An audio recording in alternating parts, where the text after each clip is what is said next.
Here is the full story rewritten as a continuous, flowing narrative with no headings, expanded slightly for smoother readability and natural transitions, while preserving the original dramatic tone, details, and first-person perspective. I've polished the language a bit for better flow, fixing minor transcript glitches like typos or awkward phrasing, without changing the core events or adding new plot elements. My HOA, Karen, made one tiny mistake when she decided to destroy my life over a parking spot. She picked a fight with someone who investigates criminals for a living. There I was at 6 a.m., steam rising from my coffee mug on the hood of my patrol car, getting ready for another day, keeping our county safe. The morning air carried the crisp scent of fresh dew on asphalt, and I could hear sprinklers hitting concrete driveways up and down the street. Then this woman stormed across the road, her designer clogs crunching on gravel, screaming about my illegal parking violation. "That eyesore doesn't belong in a family neighborhood," she shrieked, pointing at my county sheriff's vehicle like it was toxic waste. Little did Brenda Worthington know she had just called the cops on the cops. What would you do if your HOA tried to tow your work vehicle from your own property? Drop a comment and let me know where you're watching from. I bet you have HOA horror stories that would make this look tame. Let me paint you a picture of how I ended up in this suburban nightmare. My name is Marcus Hendricks, and 6 months ago, I was just another deputy sheriff trying to rebuild my life after losing my wife to cancer. The medical bills had eaten through our savings like a wood chipper.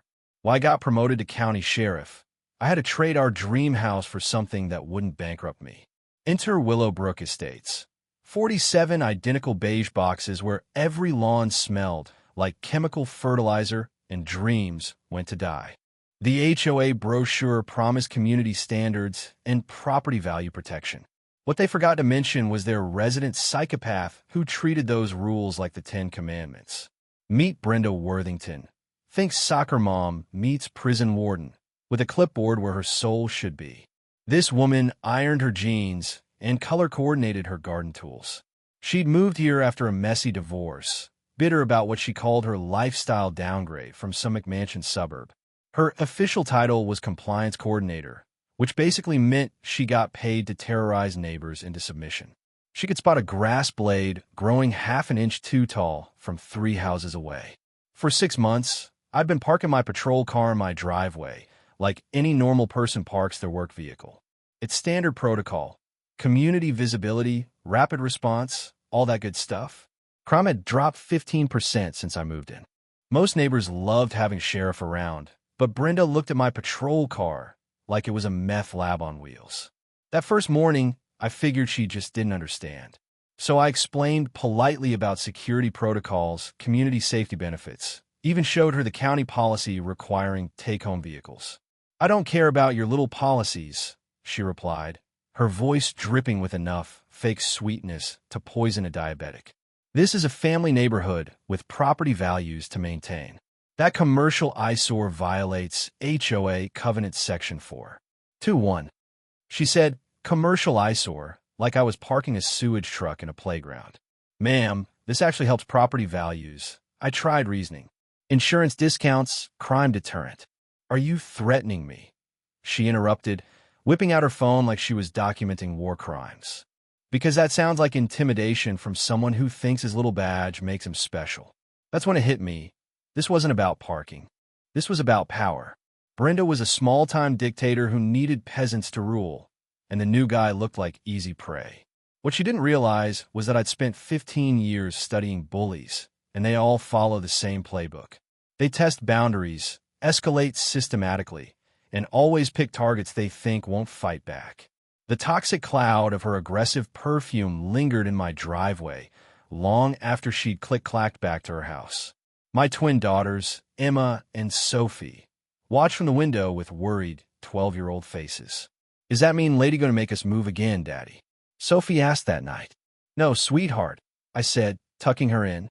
"Sometimes grown-ups have disagreements, but we work them out." Famous last words. 3 days later, I found the certified letter in my mailbox. Formal complaint, 72-hour deadline, copied to my department chief. Brenda had just declared war on the wrong sheriff. But here's what made me smile as I read that threatening letter. I'd just been promoted to a position with access to public records, financial databases, and investigative resources that most people can only dream of.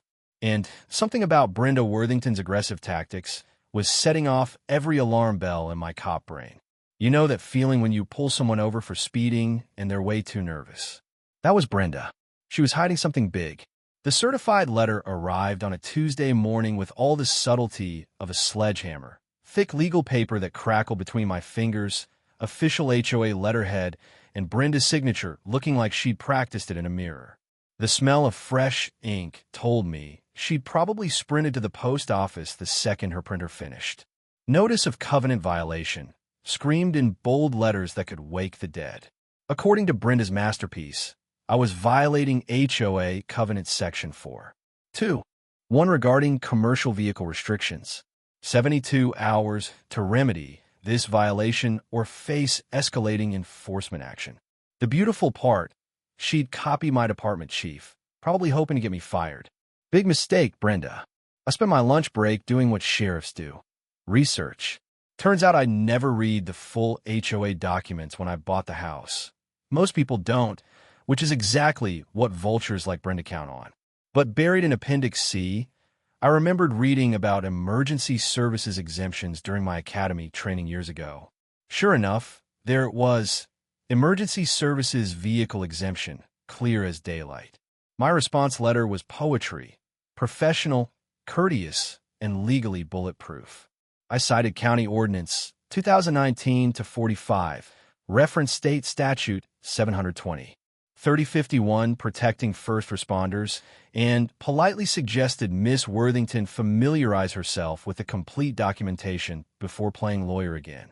I'd learned that trick from watching too many courtroom dramas with my late wife.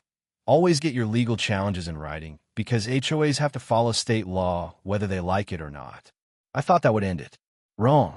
Within 48 hours, Brenda launched suburban warfare, door-to-door like Paul Revere warning about the British invasion, except she was warning about my dangerous precedent of parking legally in my own driveway. Her pitch was masterful. Property values dropping, safety concerns about weapons and cars, the classic think of the children manipulation that makes reasonable people lose their minds. By Friday, she had 8 signatures on her petition, 8 out of 47 households, but she presented it like a unanimous neighborhood revolt. The petition demanded I immediately cease parking commercial law enforcement vehicles and respect community standards to maintain our property values. Here's where my cop brain kicked in. While Brenda played politics, I investigated. A quick records check revealed this wasn't her first victim. In the past year alone, Maria Santos cited for her landscaper truck, Harold Klein threatened over his RV, Jennifer Reyes harassed about her 15-year-old Honda. Pattern recognition is a beautiful thing. This wasn't about vehicles. This was about power, control, and something that smelled fishier than week-old salmon. The breakthrough came during coffee with Jennifer Reyes, the nurse who worked double shifts keeping our county healthy. She'd invited me over after witnessing Brenda's petition circus, and her relief was palpable. Thank God someone's finally standing up to her, Jennifer said, steam rising from her mug mixing with the scent of cinnamon. She cited me last month for my kid's chalk art on the sidewalk. Chalk, Marcus called it unsightly temporary decorations. Then came the stories. Mr. Kowalski threatened over garden gnomes, inappropriate lawn ornaments. Mrs. Patterson cited for Christmas lights hung 2 days after Thanksgiving, apparently some buried seasonal decoration timeline nobody knew existed. Every target had something in common. Different, lower income, or unable to fight back. The landscaper was Latino. The veteran lived on fixed income. The nurse was a single mom. Now the sheriff was getting similar treatment. But Brenda had picked the wrong sheriff to mess with. That night, sipping bourbon on my back porch while the girls did homework, I pulled county property records on my laptop. Something about Worthington and Associates Property Management had been nagging me since day one.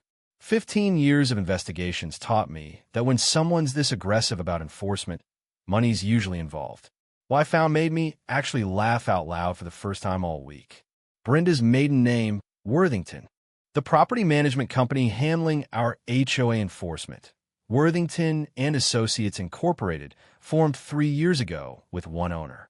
Our dear compliance coordinator was literally billing the neighborhood for harassing her own neighbors. Every violation letter, every compliance monitoring fee, every minute spent measuring grass height, she was getting paid for all of it. The woman had turned being a professional nag into an actual business model. I closed my laptop and smiled at the stars. Tomorrow, I'd start building a case that would make Brenda Worthington wish she'd never heard of parking enforcement. Because while she'd been playing neighborhood dictator, she'd forgotten one crucial detail. Sheriffs don't just enforce laws. We investigate the people who break them. Brenda's next move proved she had the strategic thinking of a kamikaze pilot. Bold, dramatic, and ultimately self-destructive. Wednesday morning, I'm watching Emma and Sophie catch the school bus when this official sedan creeps in my driveway like a hearse at a funeral. Out steps Jerry Hutchkins from City Code Enforcement, looking about as comfortable as a vegetarian at a barbecue convention. "Morning, Sheriff," Jerry mumbled, avoiding eye contact. "Got a complaint about illegal commercial activity at this address. Someone claims you're running an unlicensed security business."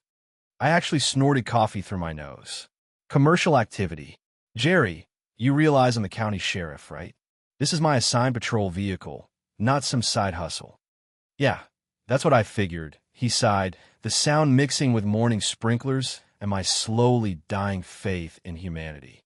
"But this formal complaint specifically mentions unauthorized private security operations and weapons storage violations. I gotta check the boxes, you know." 20 minutes later, Jerry was shaking his head and climbing back into his car. "No violation found. Case officially closed." But not before every neighbor heading to work got a front row seat to Code Enforcement Theater starring yours truly. Brenda had timed it perfectly. Maximum embarrassment during morning rush hour. "Hey, Sheriff," Jerry called through his window, voice dropping to a whisper. "Lady who filed this. She's made 6 false reports this year. Woman's got issues." 6 false reports. Suddenly, Brenda's aggressive tactics made perfect sense. She was a professional complainer who turned harassment into an art form. That afternoon, my chief summoned me to his office, and I could smell the political pressure before I even sat down. County Commissioner Webb had received yet another complaint about my abuse of power and intimidation of concerned citizens. "Marcus, we both know this is bullshit," Chief Morrison said, his chair squeaking like a rusty gate. "But Webb's got election year nerves. She wants this resolved diplomatically before it hits social media." "Chief, I'm literally following department protocol." "I know the protocol, but maybe consider parking at the station. Drive your personal car home until this circus ends." That's when Brenda's genius became clear. She wasn't trying to win legally. She was weaponizing bureaucracy to force surrender. Classic playground bully strategy. If you can't beat them fair, make their life miserable until they quit. Unfortunately for Brenda, she just made this personal. A sheriff who caves to HOA terrorists isn't a sheriff anyone respects. That evening, Jennifer Reyes appeared at my door, carrying a casserole that smelled like angels had been cooking and wearing an expression that could cut glass. "Emergency neighborhood meeting," she announced. "My kitchen, 8 o'clock. Time to stop pretending this is normal." 7 neighbors showed up, practically a suburban revolution. The Kowalskis, Jennifer, the Pattersons, Maria Santos, even Dr. Kim, who usually avoided human contact like it was contagious. "She's systematically destroying all of us," Maria said, exhaustion dripping from every word. "Last week, she measured my fence with an actual ruler. 2 inches too tall, apparently." "Garden gnome Gestapo," Mr. Kowalski added with bitter humor. 37 years collecting those little guys. Now their aesthetic violations threatening property values. The stories flowed like confession at Sunday service. Brenda had weaponized every HOA rule imaginable. Pool furniture improperly positioned, mailbox numbers wrong font, holiday decorations excessive and garish. Each violation came with helpful suggestions about preferred contractors who could fix the problems. My cop brain started connecting dots. Wait, she's recommending specific contractors for every violation. "Gets better," Dr. Kim said quietly. I researched the landscaping company she recommended for my overgrown bushes. Washington Landscape Solutions. Same owner as our property management company. The room went dead silent, except for the hum of Jennifer's refrigerator. Holy, Brenda wasn't just getting paid to find problems. She was getting paid to solve them, too. Create the violation, recommend the solution, collect fees on both ends. It was beautiful in its simplicity and absolutely criminal in its execution. I remembered something from a financial crime seminar I'd attended last year. When someone systematically creates problems to sell solutions, that's not harassment anymore. That's organized fraud, possibly racketeering if the patterns are broad enough. Here's what happens next, I said, feeling that electric tingle when a case cracks wide open. Everyone documents everything. Every violation notice, every contractor recommendation, every interaction. We're building a federal case here. Because while Brenda thought she was playing neighborhood politics, she'd actually been running a criminal enterprise right under a sheriff's nose. False police reports, mail fraud, contractor kickbacks, conflict of interest violations. The woman had committed enough felonies to earn her own wing at county lockup. As neighbors filed out, Jennifer grabbed my arm. "Thank you for fighting this. Trust me," I said, staring at Brenda's perfectly manicured house. The fight's just beginning. Friday morning brought Brenda's nuclear option, delivered with all the subtlety of a brick through a window. Emergency HOA board meeting. The notice practically glowed from every mailbox, fluorescent yellow paper that could guide aircraft to safety. 48 hours notice, scheduled for Tuesday at 2 p.m., when normal people work for a living. The agenda was masterfully vague. Immediate action required regarding ongoing covenant violations and community safety concerns. Translation: Brenda's personal firing squad was locked and loaded.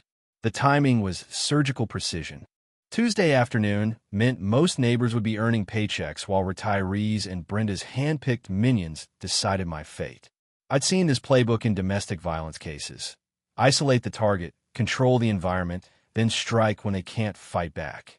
Unfortunately for Brenda, she'd forgotten that sheriffs don't punch time clocks. Monday night, I channeled my inner spy and conducted reconnaissance. A casual drive past Dr. Peton's McMansion revealed a war council in session.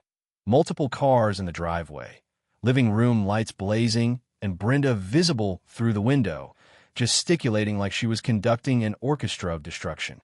The expensive scotch and desperation were probably thick enough to bottle. Tuesday arrived with humidity that could drown a fish.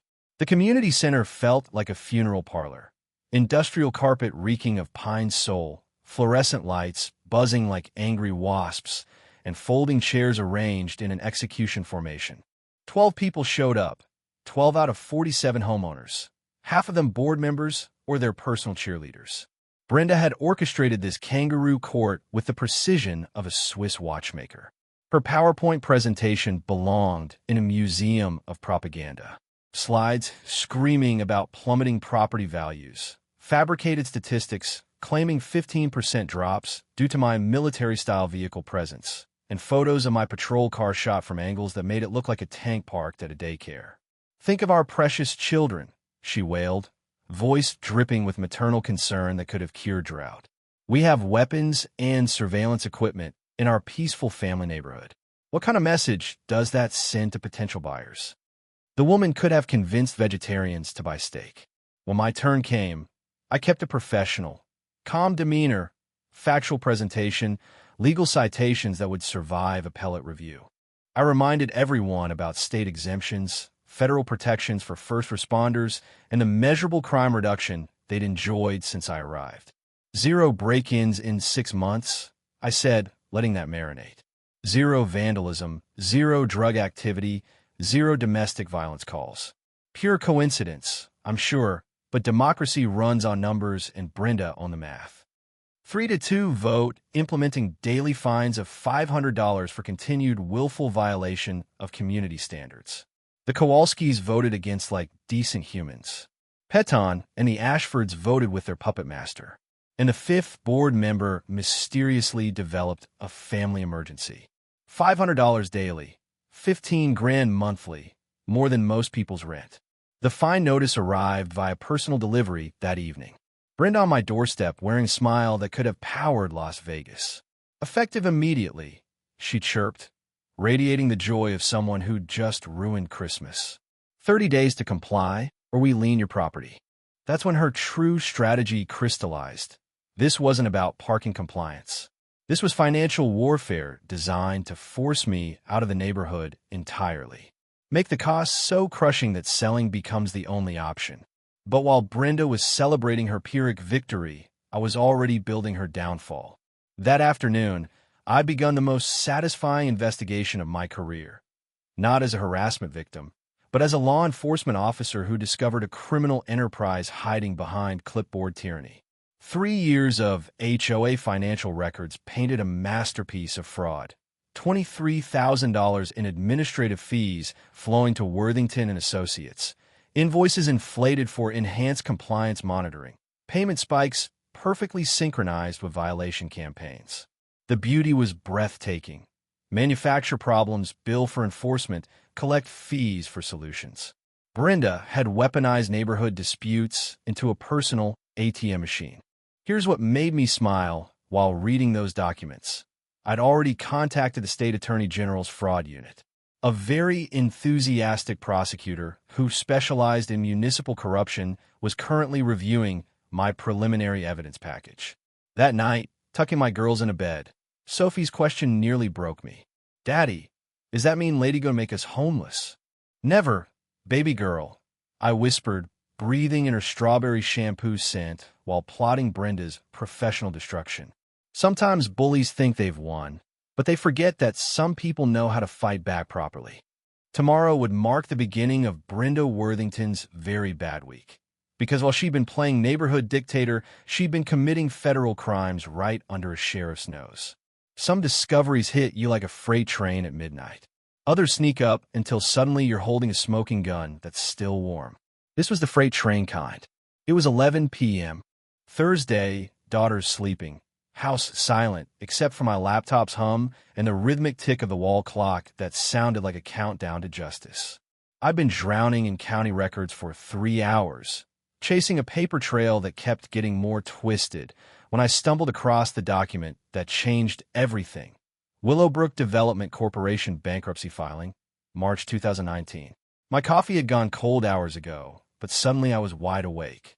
Buried in page 47 of legal gibberish was the clause that made my cop brain explode. Automatic HOA transfer provision. When developers go bankrupt, legal control transfers to homeowners within 90 days. Mandatory notification, formal elections, the whole democratic process. Except none of that ever happened.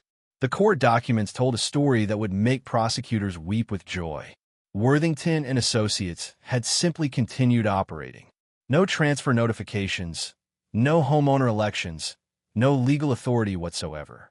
For over 2 years, every violation notice, every fine, every threatening letter had been issued by a private company with less legal standing than a food truck. We've been paying protection money to suburban gangsters. I actually started laughing, not the bitter kind, but pure predatory joy. The sound echoed through my empty kitchen, mixing with the distant hum of refrigerator motors and my slowly accelerating heartbeat. Brenda's entire dictatorship was built on authority that existed only in her delusional mind. The beautiful irony, her lawsuit against me had created a federal paper trail documenting her fraudulent claims. Every court filing where she claimed HOA authority was now evidence of wire fraud, mail fraud, and organized criminal enterprise. The woman had gift-wrapped her own prosecution.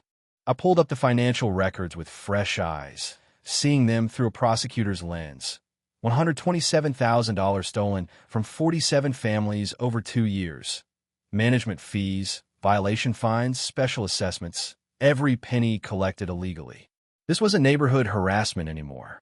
This was systematic financial crime that would make federal investigators cancel their vacation plans. My phone buzzed. Text from Jennifer. Emergency. Brenda called meeting for tomorrow. She's planning something nuclear. Multiple contractor trucks at her house all day. Perfect timing, Brenda. While she plotted her next harassment campaign, she had no idea I was about to drop the legal equivalent of a nuclear bomb on her entire operation. The irony was exquisite. She thought she was dealing with some powerless homeowner who'd eventually crack under financial pressure. She had no clue she'd been committing federal felonies in front of a sheriff with direct access to the FBI, state attorney general, and enough prosecutorial contacts to end her criminal career permanently. I spent the next hour building the evidence package that would become Exhibit A in United States versus Worthington. Screenshots, financial records, victim impact statement from 47 families systematically defrauded by someone who'd weaponized suburban politics into organized crime. That's when a moral weight hit me. This wasn't about parking disputes or HOA politics anymore. Elderly neighbors on fixed incomes, single mothers stretching every dollar, young families building their American dream. All of them robbed by a sociopath with a clipboard and delusions of authority. Time to end this.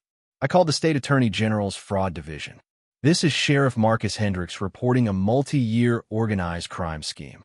HOA fraud. Approximately $300,000 in illegal collections, 47 victims. We're very interested, Sheriff. By the time I hung up, Brenda Worthington had exactly 2 weeks of freedom left. She just didn't know it yet. War requires strategy, and I was about to orchestrate the most beautiful legal destruction of my career. Friday morning found me in Jennifer Reyes's dining room, which looked like mission control for Operation Destroy Brenda.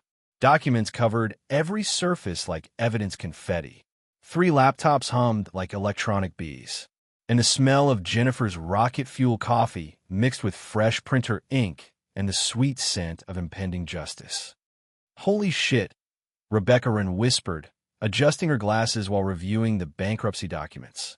Rebecca was the kind of attorney who made corporate criminals wake up screaming, razor-sharp, ruthless, and currently staring at what she called prosecution porn. Our war counsel was perfect. Rebecca for legal annihilation, the Kowalskis for historical dirt digging, Maria Santos for community organizing, and Dr. Kim because his forensic accounting skills could make numbers sing opera confessions. Let me savor this, Rebecca said, her voice carrying the joy of a shark smelling blood. For 2 years, this woman has been running a criminal enterprise while pretending to enforce HOA rules. It gets more delicious, I replied, sliding evidence across the table like dealing cards in the world's most satisfying poker game. Every violation notice, every fine, every contractor recommendation, all documented in her own handwriting. Dr. Kim looked up from his laptop spreadsheets, eyes gleaming like a treasure hunter who'd found El Dorado. Money trail is beautiful. Worthington and Associates collected $127,000 in fraudulent management fees, plus $43,000 in fake violation fines. But here's the masterpiece. She's been paying herself consulting fees for compliance monitoring that exists nowhere in any legitimate legal structure. The room fell silent, except for Jennifer's wall clock ticking like a countdown to Brenda's doom and the distant sound of kids playing normal neighborhood music that Brenda had been drowning in bureaucratic terrorism. What about her contractor scam? Maria asked, anger sharpening her voice like a blade. Worthington Landscape Solutions, Worthington Home Repairs, Worthington Seasonal Decorating. I read like announcing lottery numbers. Same owner, same address, same criminal mastermind. She's been manufacturing violations to funnel work to herself. Rebecca actually laughed, the sound mixing with afternoon breeze through kitchen windows and my growing excitement. Rico Valaschens, mail fraud, guai fraud, organized criminal enterprise. This is looking at federal vacation time in orange jumpsuits. But we weren't just building criminal cases. We were planning community liberation that would end Brenda's dictatorship while protecting every family she'd robbed. Annual HOA meeting is Tuesday, Jennifer announced, consulting her calendar like a general planning D-Day. She has to present financial reports under her own fake bylaws. Perfect, I grinned, feeling that electric anticipation when prey walks into perfectly set traps. We let her present fraudulent financials to the entire community with state investigators recording every lie. Mr. Kowalski quietly organizing documents like a librarian of justice, looked up with treasure hunter eyes. Original developer's bankruptcy attorney will testify that no legitimate HOA transfer occurred, ever. Meanwhile, Rebecca added, cracking knuckles like a pianist preparing for Carnegie Hall, I'm filing emergency injunctions, freezing all Worthington accounts. Can't let her shred evidence or flee to non-extradition countries. Dr. Kim's calculator had been working overtime, and his numbers made everyone lean forward. Full restitution plus punitive damages equals approximately $425,000 community recovery, plus criminal penalties, putting her away for 5 to 10 years. The moral weight settled over us like evening shadows. We weren't just stopping neighborhood harassment. We were dismantling organized crime that had systematically robbed 47 families. Final nail in the coffin, I said, producing evidence that would make prosecutors weep with gratitude. Her board application, financial disclosures. She concealed ownership of the management company, violating state ethics laws and making every action voidable. Rebecca clapped like she'd just witnessed a perfect execution. Conflict of interest, breach of fiduciary duty, fraudulent concealment. This woman violated every law except gravity. As our strategy session concluded, satisfaction flowed through me like warm bourbon.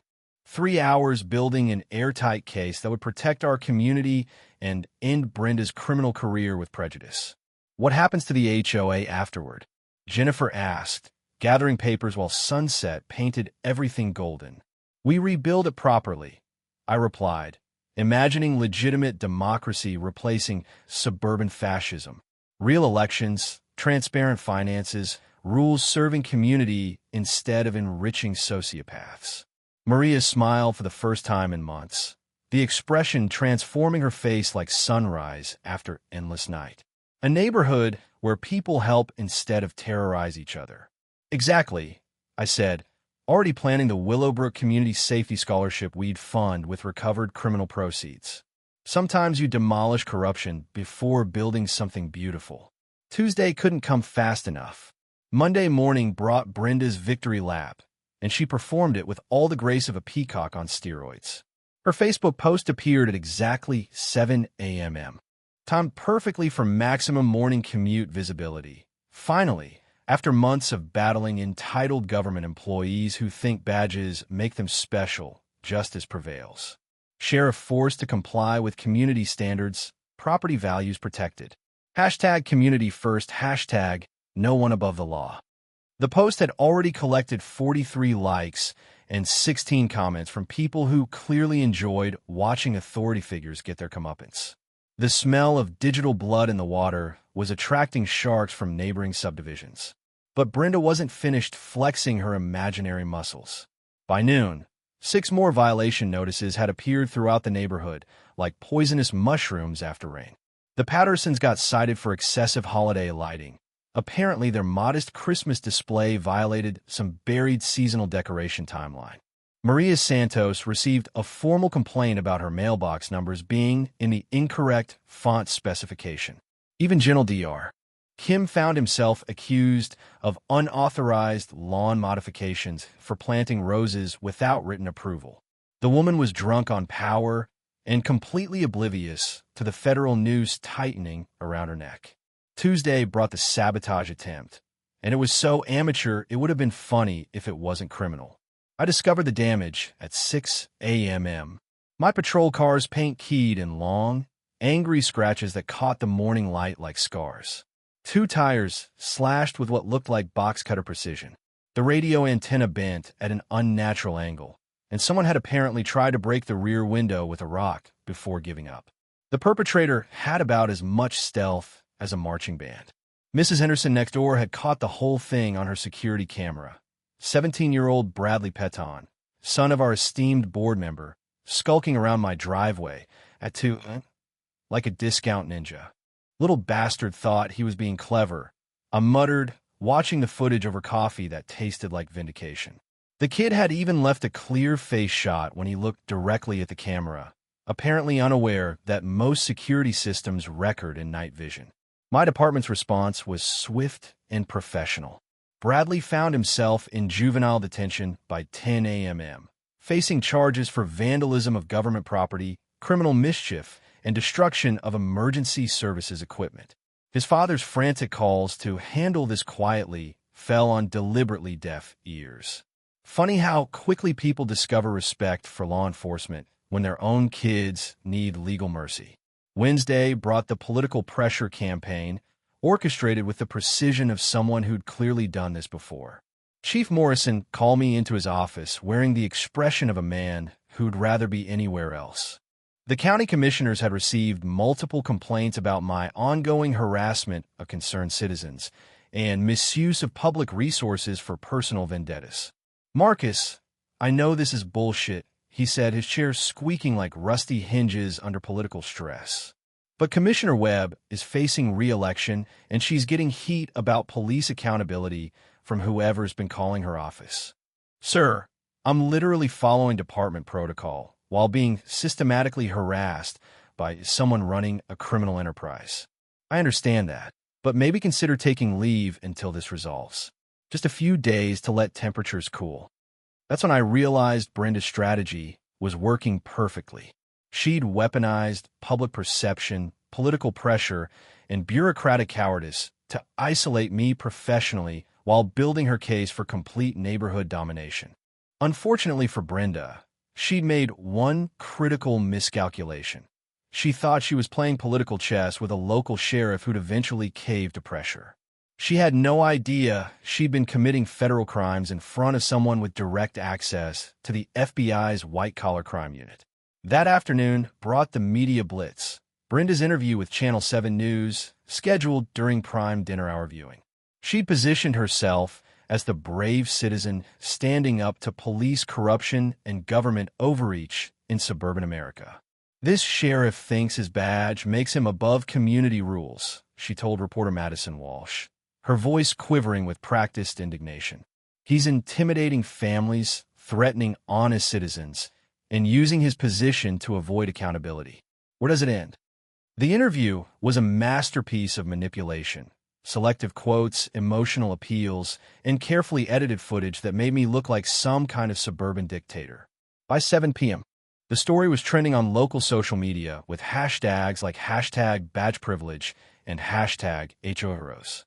But while Brenda basked in her 15 minutes of fame, she had no idea that state investigators were currently obtaining warrants for her financial records, business communications, and every document related to Worthington and Associates. That night, tucking my daughters into bed while they asked why people were saying mean things about Daddy on TV, I felt the cold anger that makes good cops dangerous to bad people. "Don't worry, girls," I whispered, smoothing Emma's hair that smelled like strawberry shampoo and innocence. Sometimes liars get loud right before they get caught.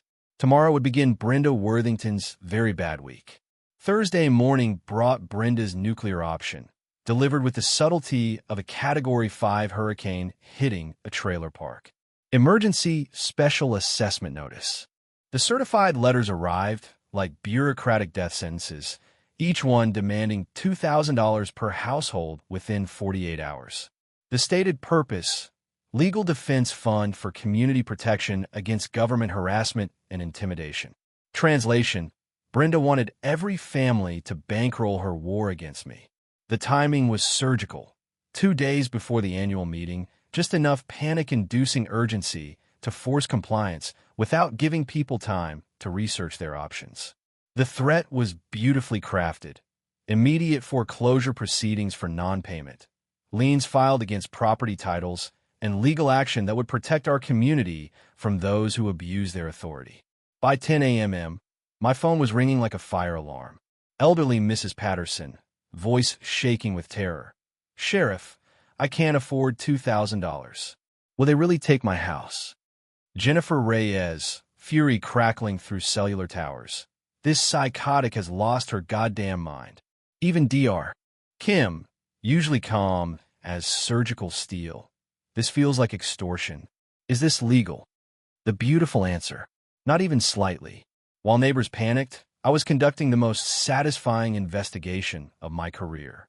State fraud investigators had obtained warrants for Worthington and Associates financial records.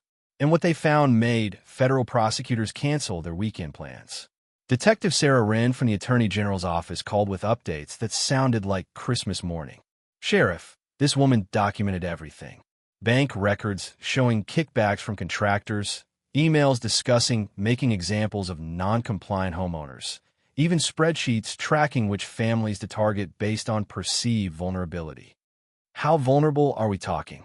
Elderly residents on fixed incomes, single mothers, families with recent job losses. She's been systematically targeting people least able to fight back. That afternoon brought Brenda's media circus, another Channel 7 interview where she played the victim with Oscar-worthy performance. Tears streaming down carefully made-up cheeks, voice trembling with righteous indignation. This sheriff has weaponized his badge against innocent families. We're forced to defend ourselves against government corruption. The reporter, Madison Walsh, ate it up like candy. What would you say to viewers who think this is just a neighborhood dispute? This is about American values, Brenda sobbed, dabbing her eyes with tissues that probably cost more than most people's lunch. When law enforcement thinks they're above the rules that govern everyone else, democracy dies. We're fighting for every homeowner in America. Pure theater, perfectly timed for maximum emotional impact. By evening, the story had spread to regional news networks, complete with hashtags like hashtag #StandUpToBadges and hashtag #CommunityOverCorruption. But while Brenda performed for cameras, she remained blissfully unaware that federal investigators were currently interviewing every contractor she'd recommended, every board member she'd influenced, and every neighbor she'd harassed. The evidence was mounting like snow in a blizzard. Friday brought the community crisis that would have broken a weaker neighborhood. Panic spread through Willowbrook like wildfire as families faced impossible choices. Pay $2,000 they didn't have, or risk losing homes they'd worked years to afford. Harold Klein, the 70-year-old veteran, knocked on my door at 7 a.m., with hands shaking like autumn leaves. Sheriff, I'm living on Social Security. $2,000 is 3 months of my income. What am I supposed to do? Maria Santos called in tears, her voice breaking with exhaustion. I just finished paying off Emma's medical bills from her broken arm. I don't have $2,000. Will they really foreclose? The cruelest part.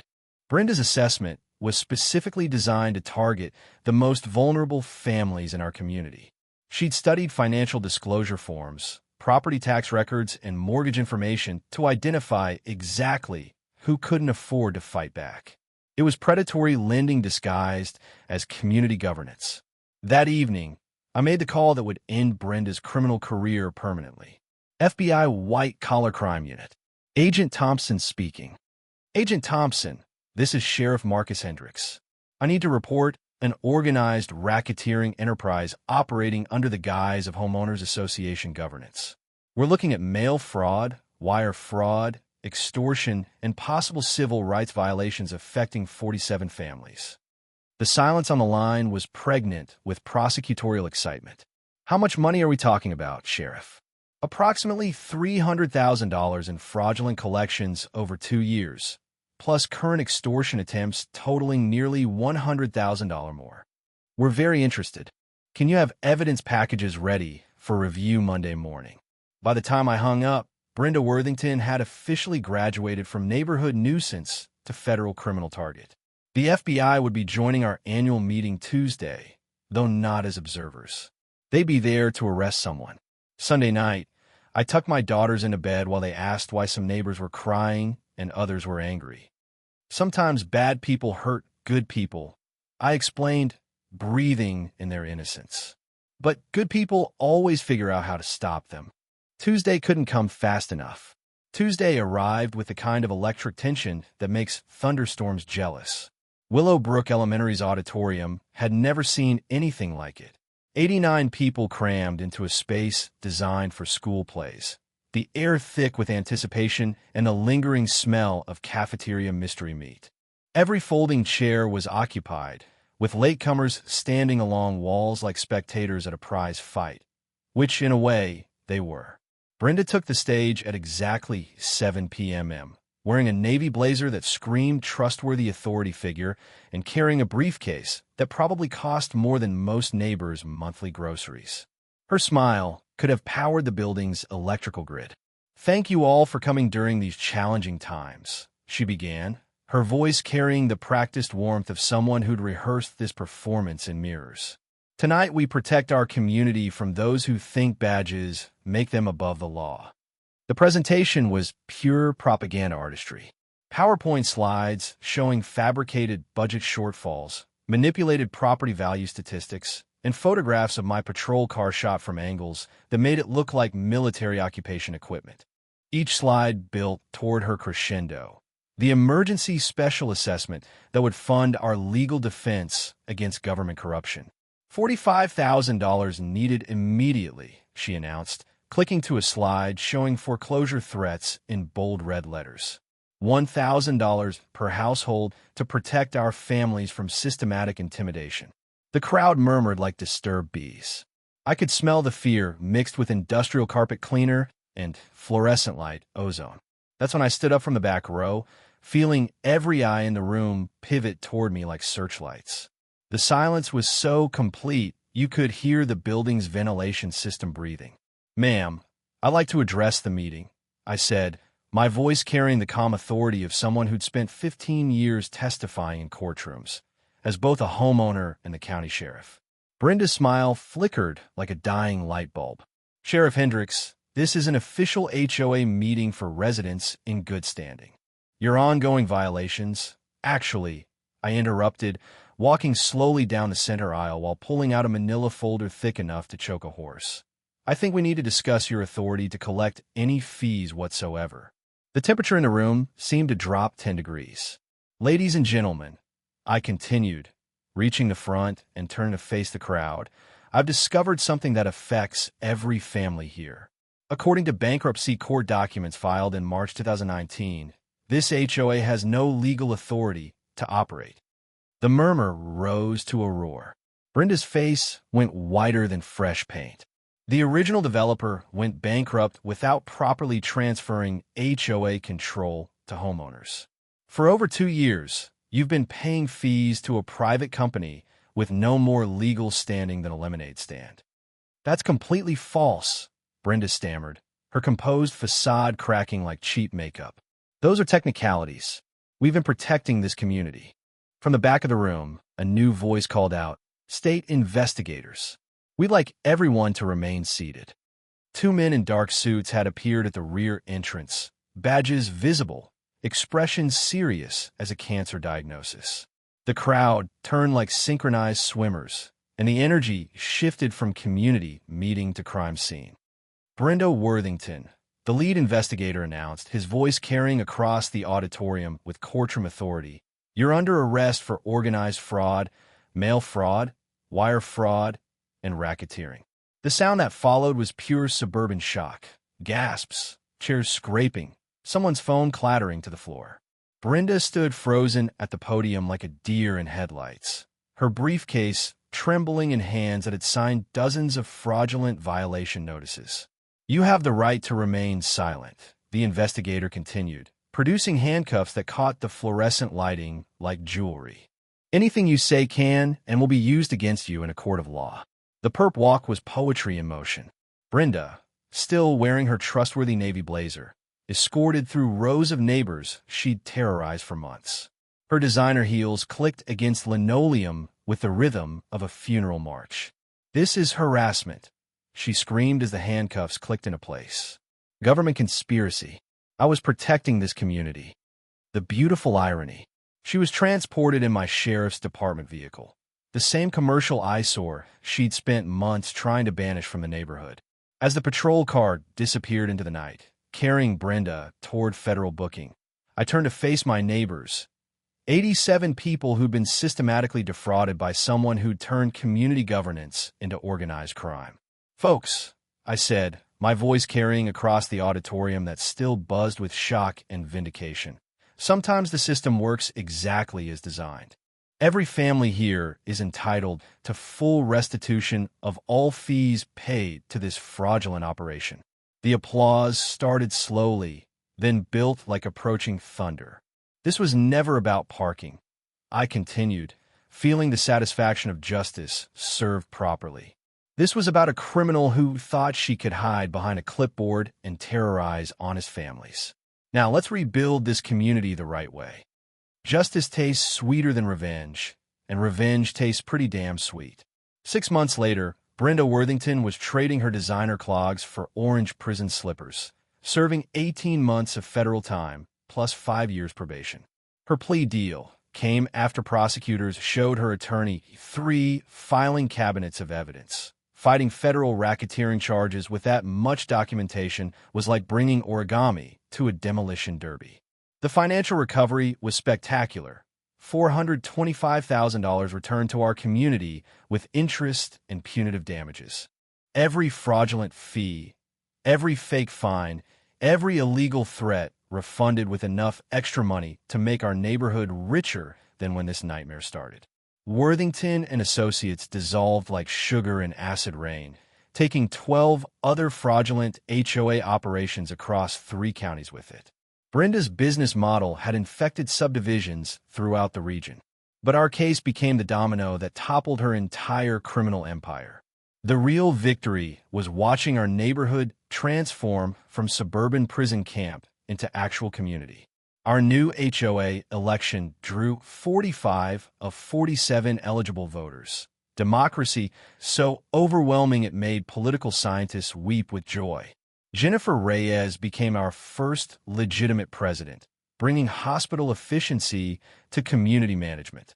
The Kowalskis revolutionized landscaping oversight, turning board meetings from trial proceedings into neighborhood coffee clatches where people solve problems instead of creating them. Most satisfying sight in America. My patrol car sitting proudly in my driveway, now recognized as the neighborhood's crown jewel. Crime dropped to 0. Property values soared thanks to positive media coverage. And insurance companies fought each other to offer discounts for our law enforcement partnership program. The Willowbrook Community Safety Scholarship became our legacy project, funded with recovered fraud money, awarding $5,000 annually to students pursuing criminal justice careers. Our first recipient, Maria Santos's daughter, whose application essay about learning that good people with badges protect neighborhoods from people with clipboards made grown cops cry. 12 months post-Brenda, we hosted the inaugural Willowbrook Unity Day, a block party that drew visitors from 6 surrounding subdivisions who'd heard about our HOA miracle. The smell of barbecue mixed with children's laughter while adults marveled at legitimate community governance that actually served residents. Dr. Kim planted a community garden where Brenda's contractor shed used to rot. The Pattersons hung Christmas lights year-round because joy shouldn't be seasonal. Harold Klein's garden gnome army had grown to 47 pieces, one for each family Brenda had terrorized. My daughters, now 13 and brilliantly cynical, had learned lessons about justice and community that Harvard couldn't teach. Emma wanted to become a federal prosecutor to catch more suburban criminals, while Sophie planned on being sheriff like Daddy, but with better handcuffs. Professionally, this case launched a career renaissance, featured in law enforcement journals, municipal reform conferences, and FBI training materials as the gold standard for HOA fraud investigation. I become the poster child for community policing that actually protects communities from their own governance. But personal satisfaction ran deeper than professional glory. Every morning, drinking coffee while my legally parked patrol car gleamed in the sunrise, I watched neighbors who helped instead of harassed each other. Mrs. Patterson brought soup during Harold's surgery recovery. Maria organized carpools that built friendships. Jennifer created emergency childcare networks. Dr. Kim taught financial literacy workshops in his living room. Brenda had accidentally forged the strongest community bonds in subdivision history by giving us a common enemy to defeat and a shared victory to celebrate. The moral is beautifully simple. When good people unite, bullies get crushed. When communities demand accountability, criminals get federal prison sentences. When law enforcement serves justice instead of ego, everyone wins, except sociopaths who deserve to lose. 2 years later, I still smile every morning seeing my patrol car legally parked where it belongs, knowing that sometimes the system works exactly as designed when good people refuse to be intimidated by clipboard-wielding terrorists. Because karma doesn't just have a badge. She has handcuffs, federal prosecutors, and really good aim. Now it's your turn. Drop a comment sharing your worst HOA horror story. Where are you watching from? And how did you fight back against neighborhood tyranny? Smash that subscribe button for more justice stories here on HOA Stories. Because we're building an army of people who refuse to let suburban dictators win. Remember, the best defense against HOA terrorism is community solidarity and someone who knows how to investigate financial crimes properly. Thank you for tuning in to HOA Stories, where neighbors stand up against HOA, Karens, and karma comes knocking. If you like this story, hit that like button, share your thoughts below, and subscribe for more HOA tales and real-life neighborhood drama each week.